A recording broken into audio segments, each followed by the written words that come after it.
agatasirikira kwebuzaani atonyesa nkuba. Yesu alina omukono gwonna ku kutonya kw'enkuba. Yesu alina obuvunaanyizibwa bwonna omulimu gwakola ku kukuba kw'omutima gwo. Alina obuvunaanyizibwa bwonna ku kutondwa kw'ebikajjo mmere gye tulya mazzi. Yesu akumanyi. Ng'ebisanyizo bimusinza yabijjeewa. Abange siriikirira nsiriikirire tuleke okusiga kazi.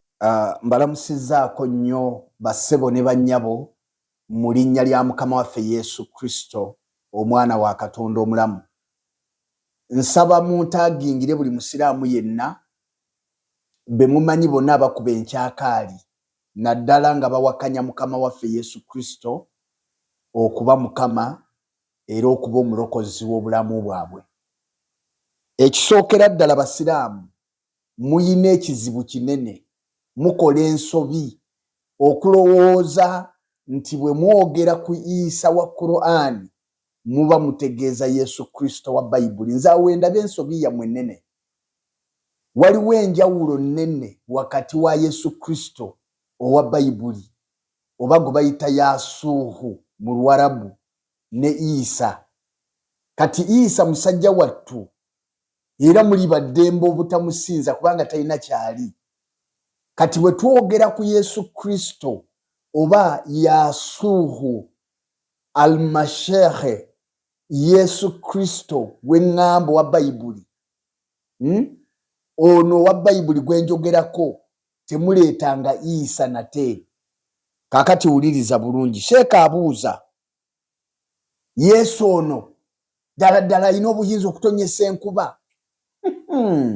Kaakati Sheeka kiti njagala kugamba bwe nti ono Yesu gwe twogerako talina buyinza kutonyesa nkuba kyokka, naye ono alina obuyinza n'okuggyako ebibi.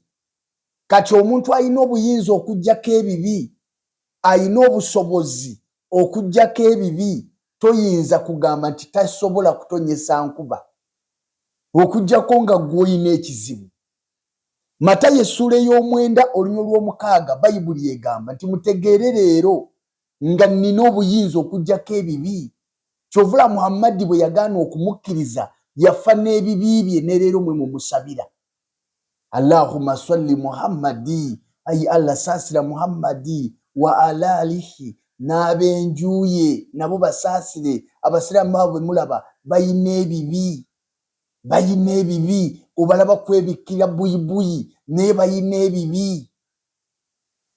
Yesu alina obuyinza okuggyako ebibi. Kati omuntu alina obuyinza okuggyako ebibi ate tobuuza bya nkuba, kubanga ekyo kye kimu ku bisembayo okuba ebizibu. Y'ensonga lwaki Allah talina buyinza kuggyako bibi ne nnabbi we yafa nabyo era mwe mumusabira. Ekyo kimu. Ekyokubiri, Yesu alina obuyinza ku bantu bonna. Alina obuyinza ku bantu bonna. Yokaana essuula y'e17 olulimi lwokubiri Bayibuli egamba yalina obuyinza ku bantu bonna. Bw'oba oyagala oba toyagala obuyinza Yesu akuyinako obuyinza. Akuyinako obuyinza jamaa, mampaati ga bwereere, naye obuyinza Yesu abukuyinako. Tugenze mu maaso nkunnyonnyola Yesu omutegeere leero. Yesu Kristo ye Katonda yennyini ow'amazima era bwe bulamu obutaggwaawo. Nziramu statement empabyeko buwabi. Yesu Kristo okusinza ku Bayibuli ekigambo kya Katonda kino, Yesu Kristo Katonda yennyini era bwe bulamu obutaggwaawo. Soma nange mu Yokaana ekisooka essuula ey'okutaano olunyiriri olw'20 ogenda kulaba ebigambo ebyo bye nkugamba. Manyi nti kigenda kuluma naye tolina kyakukola kubanga kye kyawandiikibwa. Kiri mu bitabo, kyawandiikibwa ne kikala. Ekyawandiikibwa ne kikala. Kaakati wuliriza, abuuzizza naye ddala ddala Yesu naye agwanidde okusinzibwa? Nze neewuunya abantu ng'abo. Ogaana okusinza Yesu naye ate gwe kennyini n'osomesa nti ekyagobya Sitaani mu ggulu kugaana kusinza Adamu. Mbu kye kyamugobya. Kati kankuwa ebiwandiiko oteeke mu kanzu yo onoogenda n'osomesa abalala ng'oggyeko mu abasiraamu abasinza ebifaananyi abasinza Allah atayinza kulya luganda abasinza katonda ali mu sayidi emu munoonya kibula mumunoonyeza mu sayidi emu kubanga ali Makka tali walala wonna ng'oggyeko mmwe naye okusinziira ku byawandiikibwa ebitukuvu bayibuli esomesa mu Bafiripi essula ey'okubiri olunya olw'ekkumi bayibuli egamba nti buli viivi na buli lulimi lwatule nti Yesu ye Mukama. Buli viivi na buli lulimi lwatule nti Yesu ye Mukama. Buli viivi lifukaamirirenga Yesu, ebya waggulu mu ggulu n'ebya wansi ku nsi n'ebya wansi w'ensi, na buli lulimi lwatule nti Yesu ye Mukama. Ye Bafiripi essula ey'okubiri olunyiriri olw'ekkumi. Kati mwe kyovula bwe mwagaana okusinza Yesu musinza jjinja eritayogera eritalina buyambi. Kyovula mwe musinga okutunda emmumbwa n'okutambuza emisota kubanga ebintu byammwe Katonda gwe musinza tayogera. N'omala ovayo n'oga nti Allah yaŋŋambye, naawe kiti bakukuba emiggo n'emirala ne bagiweerezako mukyalawo mu bbaluwa. Emiggo gikukubwa. Kakati Bafiripi ndowooza omutegedde.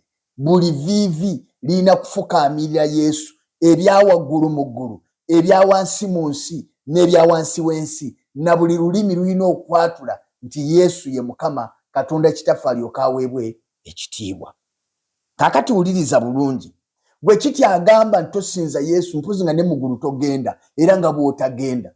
Naye buli agenda mu ggulu, buli kitonde ekiri mu ggulu ekinaayingira mu ggulu n'ekisuubira okuyingira mu ggulu, ffenna tugenda kubanga tusinza Yesu. Ebyo mbijja luddawa? Kubikkulirwa essula ey'okutaano olunyiriri bassebo ne bannyabo lwa 13, kubikkulirwa 5:13 bayibuli egamba nti buli kitonde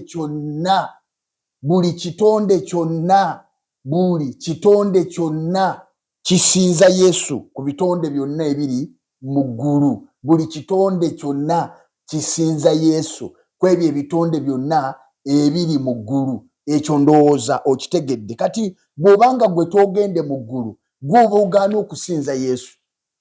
Lekayo mugende musange Muhammad mugeyeena mubeereyo n'abakazi bamwe babasuubiza. Naye bw'oba okimanyi nti onooyingira ggulu, tandika practice wano ku nsi kubanga mu ggulu bonna basinza Yesu. Ekyo ndowooza kitegerekese. Bassebo ne bannyabo, Yesu ono gwe twogerako ye yayogera ebigambo eby'amaanyi. Waliwo ebigambo Yesu bye yayogera n'asomesa ebintu nga tosobola kubisanga mu kitabo kirala kyonna, nga Yesu ye yabisomesa nga n'olwaliro bikola.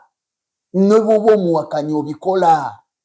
Yesu yayigiriza ekintu mu kitabo kya Maka essula ey'okubiri olunyiriri 17 n'aga nti bw'obanga ofunye obulwadde ng'oli mulwadde, genda onoonye omusawo bakujjanjabe.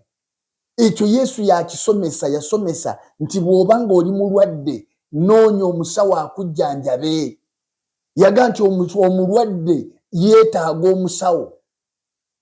Tewali wano ne bw'obanga gwe maamuuma, gwe sheeka, gwe haaji, gwe shekati, tewaliwo alwala n'atagondera kigambo kino. Mwenna abasawo abali eyo ne bw'obanga bwe boogera ku Yesu ofuna ofuna abasi emitaafu mu kyenyi. Ne bw'obanga ofuna emitaafu mu kyenyi nga boogedde ku Yesu, oli musawo kubanga Yesu yayogera. Naawe ali mu ddwaliro ampuliriza, gy'oli mu ddwaliro kubanga Yesu ye yayogera. Mumpe ekiwandiiko mu Qur'an Allah ayogera ki ku muntu alwadde bw'abanga ye Katonda. Ekyokubiri, Mukama waffe yasomesa ennima ey'omulembe n'aga nti omutiigo bwe gubanga gugaanye okuwa ebibala, gutemeretemere, guyiweeko obusa, gufukirire, ogweyo ebbanga gujja kubala. Bwe gugaana okubala olyoka ogutemewo, omanye nti ogwo gugaanye, naye ng'osose gutemeratemera. Ani atakola ekyo leero? Buli akikola yenna oli ku kigambo kya Yesu kye yasomesa. N'olwekyo muleke amalala, okwepanka okutaliimu, okulowooza nti mmwe mumanyi nga temuyina kyemumanyi bajjama, temuyina kyemumanyi, muyina okutegeera Kristo Yesu nga lyekkubo n'amazima n'obulamu, muve mu katembo oyo gwe mubeeramu okuyimba Oluwarabu ne mulowooza nti bwe muyogera Oluwarabu oyingira mu ggulu. Oluwarabu lulimi ng'ennimi endala zonna bwe zibeera. Lulimi nga bw'olaba Oluganda, nga bw'olaba Oluswayiri, nga bw'olaba Olucope, lulimi nga bw'olaba Olugwala. Terulina